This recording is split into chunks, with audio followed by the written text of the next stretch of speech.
So we're returning from Cuba to the United States with heavy hearts because we've seen such conditions that people are living in where they have to figure out what they're going to feed their kids that day, how they're going to get to work. The lights are always going off. Not a drop of gas and fuel has come into this country for now 3.5 months. It's unbelievable, the siege. It's like they're taking them by the neck and pushing it tighter and tighter and tighter and tighter. And people are exhausted.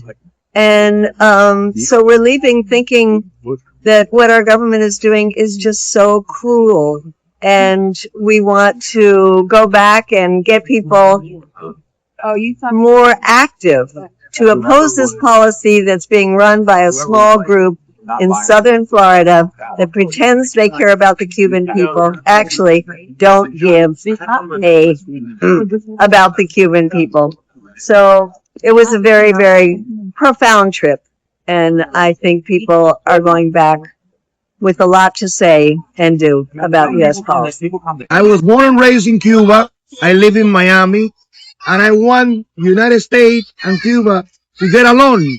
I am saying that Cuba is my mom and United States is my dad, and they are divorced, and I want them to get along because the kids are in the middle, and we don't want war. We want peace. I am here with Coping. We're waiting to the flotilla that is coming from Mexico to bring supplies to help the Cuban people because of the blockade and the sanctions imposed by Donald Trump and Marco Rubio. Right here we're having a party, a huge party with the kids to make a difference because all you need is love. And with love, we can reach the sky. We're here getting letters from around the world and helping the kids here in Cuba to write back with their pen pals. And they have painted these beautiful drawings and letters, all this beautiful stuff. And we're going to have it sent back so that the kids over there can see that the Cuban children love them very much and they have families and they want to wish them a happy life. It's a children's gathering. We're doing music and arts and crafts with the kids. It's been great to be able to talk with them about their dreams, their aspirations, and doing some pen pal activities. And then I've been speaking to the DJ just now, and he's telling me kind of like what motivates him, what inspires him. And I spoke to the artist earlier who runs the studio, and the kind of like Afro-Cuban, Afro-Latino culture, the heritage, and the integration of it. It's been a really fun, really communal experience. Why I decided to be part of the convoy to Cuba is because Louisiana suffered a pretty big hurricane when I was like very young, and after that hurricane, when we were receiving no aid from the government, Cuba offered to send its doctors to New Orleans, and the American government, George Bush, rejected it. I've always felt a very strong kinship with Cuba. I think that it cannot fall. It is our responsibility. I mean, for me personally, as a brown person, Cuba has shown so much solidarity to Black and brown countries around the world, that as a brown person I had to be here going to Cuba. I do feel like it is an obligation of people that believe in peace, solidarity around the world to deliver aid to Cuba, even if that means getting on a boat and going there physically. Good morning from Havana, Cuba. I got this question and I really want to answer it because I think it's very important. This person said, just curious, were you invited? And this is a great question. This is something that I talked about when I went to Minneapolis. This is something that I talk about in terms of being somebody who lives in DC, that sometimes when you're not asked to be somewhere, you don't need to show up. But also, if you don't show up, you don't necessarily know that you needed to be there. And what do I mean? I came to Cuba in November of 2025. So it hasn't even been 6 months since the last time I came to Cuba. When I came to Cuba, I got a chance to create community while I was here. And I spoke to a Black Cuban woman who specifically said that Black Cubans here traditionally don't get access to aid or even money and financial support because unlike other Cubans, they don't necessarily have families in the state or other places that have wealth. And so I told her, I am her family now. And I told her that if ever she needed something and I had the opportunity to come, that that I would bring it. The second thing that I saw with this article that was posted by Code Pink, which is the delegation that I am in Cuba with. The article spoke about the hardships that Muslim women in Cuba were having with accessing the mosque and also accessing non-pork food, which this mosque is the only mosque in all of Cuba. And as a Muslim, that mattered to me. So when I saw originally that the flotilla was going the boats, I signed up to get the email. Although I got motion sickness, so I knew I wasn't going to get on no boat. So when I saw the opportunity to fly into Cuba again, I contacted that auntie that I met in November and the women of the masjid here in Cuba to see exactly what they needed so that I could bring it. So while no, I did not receive a specific invitation from specific people saying that they needed me here, the opportunity that presented itself that allowed all of these delegations to come, I was able to go to Mosque Abdullah and I was able to meet the women and I was able to give hand to hand this woman, Aisha, who has a 9-year-old son that needed a nebulizer, a $60 nebulizer that I bought for her. And in addition, I was able to drop off the medicine as well because through community members, people donated albuterol and other medicines that he would need for it. And as a result as well, I was able to drop off solar panels. I was able to drop off USB-C lamp. I was able to ask other people that were coming within my delegation to bring things for the children, and they did. And the auntie that I met in November, I was able to get much needed supplies for her and her elderly mother, including adult diapers, a solar panel, a tire pump that she said she needed for her bicycle because she's not driving anywhere because of the low fuel. And as we speak, I am walking to one of the facilities where our medical donations has gone because these donations are given hand to hand. So was I given a formalized invitation? No. This is about fulfilling a communal need from people that I have built relationships with. I have a friend in Cuba that just notified me that every patient in the hospital that was on a ventilator died tonight. Well, I don't know about every single one, right? It's hard to say, but it does look like that probably happened. Think about how sad that is. My mom was on a ventilator, you know? Like, what the fuck? Even my dad was for a period of time. Like, to just, imagine somebody sitting there in a hospital bed just dying just because the power's out. It's just that's horrible. What a terrible way to die. Irish and Cuban solidarity is something that goes back a long time. So we feel, being invited here and stuff is such a privilege, and we are honoured to be here to use, whatever platform we have to continue to shine a light on this embargo, and again to stand with the Cuban people who are a very resilient people, and it's something that we relate to massively. We as Irish people were Britain's first colony, and we have grown up our whole lives with an understanding of colonialism, oppression, and also forced starvation. Cuba and Palestine we grew up with Cuban and Palestinian flags from we were kids. It was something, these were countries that always showed solidarity with us, and it's important that we return the favour. It's our duty to return the favour back to these countries, and for as long as there's injustice in these countries, and as long as we have a platform, we'll continue to do the right thing.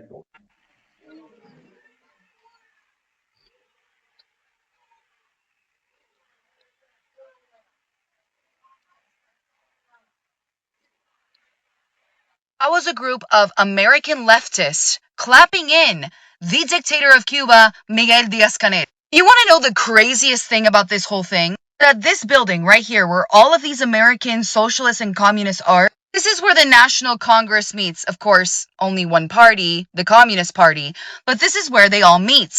You could say this is like the Cuban Capitol building. Kyle and Susie and their capitalist t-shirt Let Cuba Free can go inside of this building. You want to know who can't go in this building? Regular Cubans.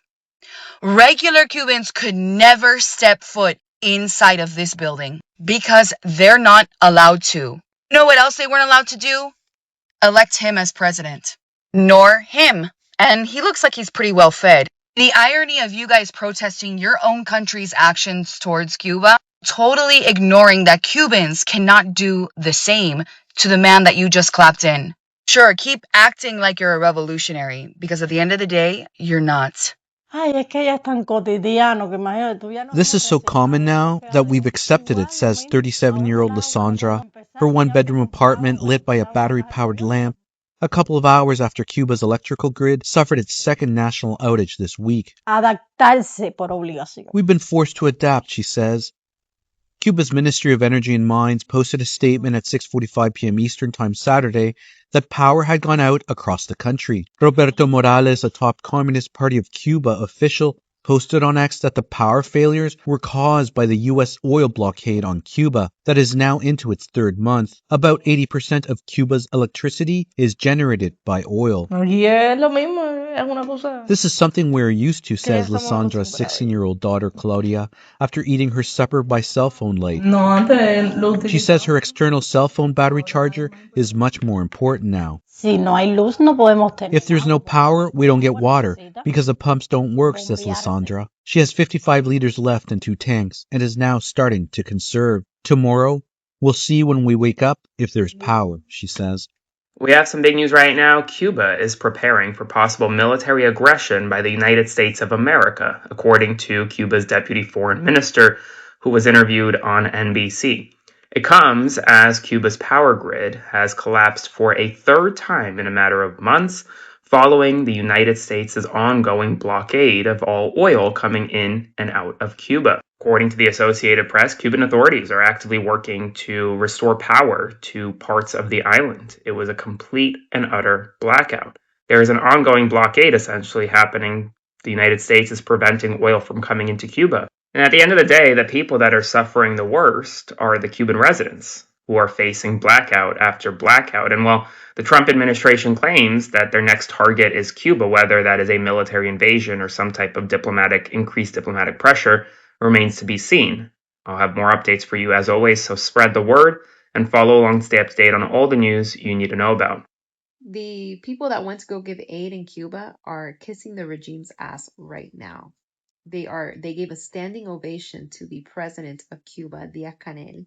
Okay. They are making videos in support of the revolution, the same revolution that has political prisoners jailed and have even murdered for speaking up against the regime. What they're doing right now, the Cuban people cannot do. They cannot give their real opinion. They're not allowed to. And then you leftists wonder why we vote the way we do. Never in my life will I vote left ever again. These people wanted you to believe it was about aid. I've been told in my comment section, we don't support the revolution. We're just anti-imperialism. That's all. It was never about aid. It was always about propaganda. How do you do a no kings protest and then kiss the ass of dictators? How do you say you care about oppressed people and human rights violations and pretend to be oppressed in the United States and then turn around and praise the Cuban regime? They're the personification of fake performative bullshit.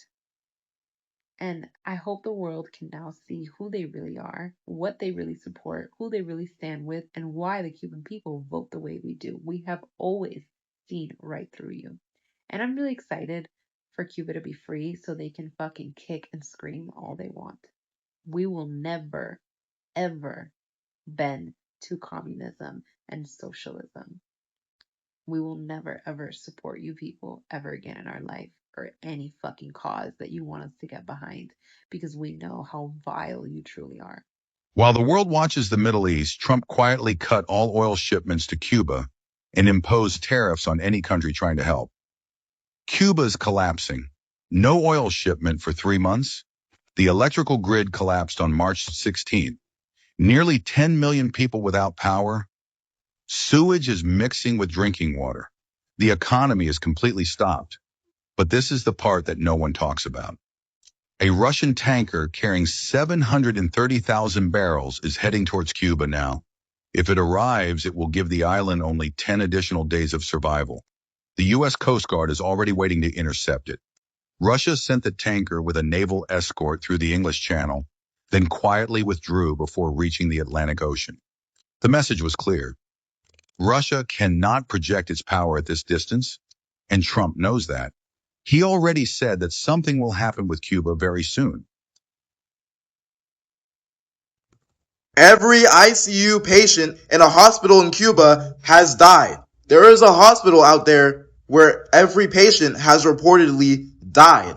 And that is directly because of the United States of America and Donald Trump waging war and collective punishment against the whole country. After meddling in Venezuela, he cut off all oil that went from Venezuela to Cuba. Venezuela was Cuba's biggest source of oil, but now all that oil is going to American companies in Israel.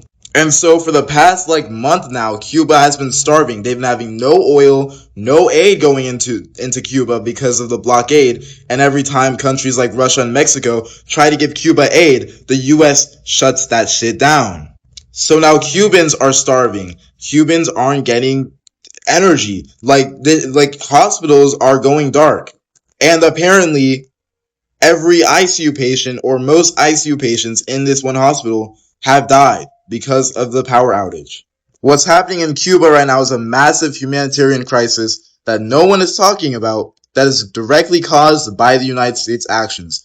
Not just this administration, but this goes back 60 years. There's no reason to have this blockade on Cuba. They pose no threat to us, and this shit's just insane. Just because they have a different economic system than us, we just want to fucking nuke them. Cuba isn't being strangled because socialism doesn't work. It's being strangled because it does. Because the United States' biggest fear is another country showing the entire world that an alternative to capitalism does in fact exist. That's what the United States is scared of. How impressive that an island of 11 million people navigated an economic embargo for 70 years from the most powerful country on this planet. Both hands tied behind their back, and they still survived. What a beautiful and resilient nation. Stop the embargo. Going to Cuba to bring humanitarian aid to the Cuban people as a part of a humanitarian convoy. And right now, as you can see,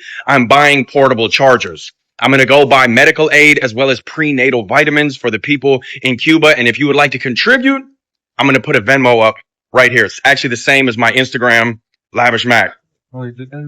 Legendary. Thank you, brother. You got it? I gotta go to Cuba. There's a complete and total blockade of Cuba. They have access to literally no resources right now. Electricity, water, nothing. So we're bringing all that we can because these people literally are without anything right now. Things as simple as ibuprofen. Got a request to get prenatal vitamins. As someone who lives and resides within this empire, we have to go to Cuba and show the people that we absolutely have so much love for them, as they are truly the heart of liberation and standing against this imperial bullshit that the United States is. Free Cuba. So I was in the bathroom, and then the lights went out, which is not a big deal. It's only one block or whatever. But I thought it was the motion sensor turned off. And I started waving my hand like the blackout was my fault. And honestly, we didn't have any electrical problems till 11:30 on the first day, and our hotels will be fine because there's a generator. So we are very lucky. We are still having fun in Cuba, even with a little bit of blackout. What the US is doing to the people of Cuba is so cruel. They're making them suffer. Ooh, you care about the suffering of people in Cuba? Can I tell you a little bit about what the Cuban government has done to the Cuban people for the last 67 years? It's the embargo, don't you see? And now the US is just making it worse. They need to allow oil to get into Cuba. Whoa, your narrative flipped really fast, because a few weeks ago it was like, we must stop oil, climate emergency. Now it's the US must allow oil to get into Cuba. You really don't understand, do you? You need to have a little bit of compassion. The people of Cuba are suffering because of the US policies. Well, that's interesting, because the people who live in Cuba are literally asking the United States for help. I don't think it makes a lot of sense for you to ask your enemy, the one making you suffer, for help. They're just desperate because of sanctions. They don't really understand it. Oh, okay. So Cubans don't understand the Cuban regime and what happens in their country, but you, an American who read a couple of books and was indoctrinated by your professors, do. You know what's going on in Cuba, right? Yes, I do. And I know Cuba has great health care, great education, and they're now just suffering because of the US sanctions. Well, sanctions don't force the government to put people in prison for their opinion. They don't ban free speech. Sanctions do not stop food distribution, and they most definitely do not create a one-party dictatorship. The Cuban regime did that. Well, okay, let's say you're right. Then the US should not interfere. Well, I'll gladly say that Cubans do not give a about your opinion. They're asking the US for help, and if we're in a position to offer that help and make Cuba free, we're going to do it, and I'm on board with that. And you should too, if you really cared about human rights. Major news out of Cuba right now, where a convoy of creators, activists, journalists, and more have landed in Havana to deliver aid to the Cuban people who are under a blockade and an illegal siege by the empire of the United States, led by dictator Donald Trump. The Cuban people right now are with a broken electrical grid. They are struggling to eat and to have water, and there is a shortage of medical supplies, which is why you see this coalition of people from all over the world joining forces to not only deliver aid to the Cuban people, but also to expose the crimes against humanity that are being committed by the United States of America under the Trump administration, and to try and expose the stories of what's happening on the ground to break this blockade. I've got multiple friends and colleagues who are on the ground in Havana right now, and if I get updates from them, I will gladly share them with you. But this is an absolutely positive development we are seeing from real American patriots, as well as, like I said, people from all over the world. You've got people from Spain, from France, from other parts of Latin America, just like we saw the flotilla join forces of people from all over the world to try and deliver aid to Gaza. Yes, we know that Cuba is in crisis, but guess what? They are actually getting global support, global solidarity for all these Cubans. So, guys, as you all know, America is actually suffocating the Cuban economy, and it's the Cubans that are suffering. Cubans in hospitals, Cubans in schools. So, as you all know, Cuba is very, very famous, extremely famous for sending its own doctors around the world, especially when there is a pandemic or an issue, they normally send. And guess what? This simple gesture by the Cuban actually made people around the world to gather items, donations, and take them to Cubans at the moment as they're really suffering. So, my good people, from the clips that we just played, we've seen people that are going there because of the good gesture that the Cuban doctors normally show around the world. We've seen people, Cuba has received so much love, I guess so. So, as you all know, solidarity is both ways, during difficult times and during good times, right? What you have actually seen now is that this particular group of people from around the world, I can tell you that the only thing that is making them to gather to be in a convoy and go to Europe is love, peace, support. Because these people don't even speak the same language, but they gathered together, ensured that they traveled to Cuba. So they're donating medical equipment, they are sending volunteer doctors and health workers, because the health of the normal Cuban citizen is deteriorating, by the way.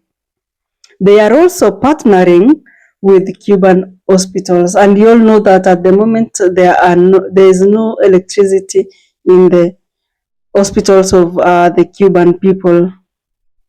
So we have so many organizations that have been supporting them, and this in return goes to the people, to the citizens directly, I will say. So there are a lot of solidarity caravans and delegations, and we have seen people from America, Canada, across Europe. They have actually visited Cuba physically, not online, guys, physically. So, as you all know that this particular type of convoys, they are normally organized as an act of protest against the American embargo, and to also show people that They are there for people to people support, nothing else, just to support a normal person like you. So I can tell you that aid during this type of crisis, it's very important. And people are so appreciative.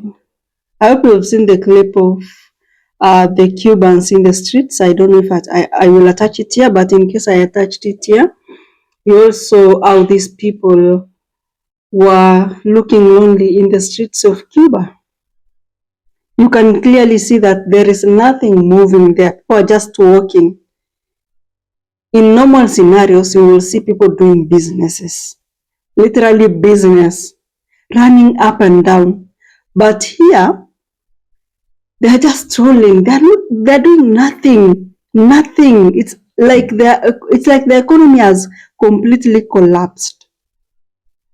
So during crises like hurricane and also economic crisis, you will see countries like Mexico, Russia, and Venezuela sending fuel, food, and emergency supplies. But now you can see that Venezuela was also is in bad state. But we are actually seeing some videos here and there saying that in the next 3 days or in the coming few hours, there will be oil in Cuba from Russia. Let's wait and see, so that at least by the time you come and talk, we will be knowing whether we are saying something that is truth or it's just online stories. There's a lot of there's a lot of global protest, by the way, and campaigns. And that is against the suppressors. You know, people are coming out. People don't really like wars or conflicts. People want peace. And I know that you actually watched this clip of this guy saying that, I'm a Cuban American, and Cuba is like my mother, America is like my dad. What I just want is peace, nothing else. So many activists are coming for Cuba, by the way.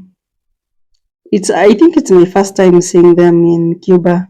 I've not seen them in Venezuela, Gaza. I've not seen so many activists there. I don't know why there are so many in Cuba. And also, diaspora community are really supporting them. Cubans abroad, they are really, really supporting those that are in Cuba.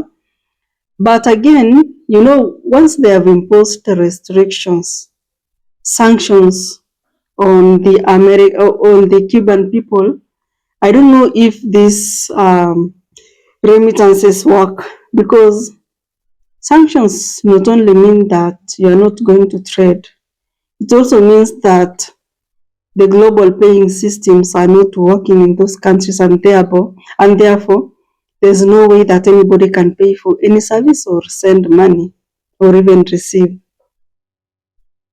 Anyway, guys, I don't know what you think about that. So Cuba is very, very unique. It's a very unique island. And, I felt sad when I heard the president of Cuba telling the American administration of Donald Trump that we are ready for a smooth transition of Cuba. What we just want is peace. We will hand the island over to you, Mr. President, but let not our people suffer. Cuba has a very long story of international solidarity. They always help the world. They always send their doctors. Even in my own country, they were there, and they were paid so well, to the point that our local doctors actually complained. I was so young by then, I don't know how that ended, but they are still there. So we've seen them sending their doctors to Haiti, across Africa. So most of the time when Cuba faces any hardship, there is always that sense of returning the favor. I think that's what is happening now from the global community. So, my good people, I don't know what you think about the whole situation, but I'm so thankful that at least we could see content creators going to Cuba and mobilizing resources, telling people that, hey, Cubans need this and this and that. If you are willing to support that particular initiative, do this. I think you'll also see here, because I'm not really going to cut out that part. It's really important because Cubans need our support, Cubans need our help. These people are going to deliver humanitarian aid. And also, they are talking about exposing the illegal blockade. Why are they blocking? Why are they sanctioning Cuba? Why? Why sanction Cuba? I fail to understand that. And there is this clip, a very sensitive clip of this boy from Cuba telling the world that patients in hospital are suffering, especially those that are using support machines. You know, support machines are actually run by electricity. It cannot run on its own. It has to use electricity. Now, imagine with the current situation. I also believe what he's saying because it's a reality. You depend on electricity, the electricity is unreliable. People are in blackout. What do you expect? Mass unaliving, right? Because of this sanctions thing. Very unfair. Guys, kindly subscribe to this channel. I'll see you in the next video.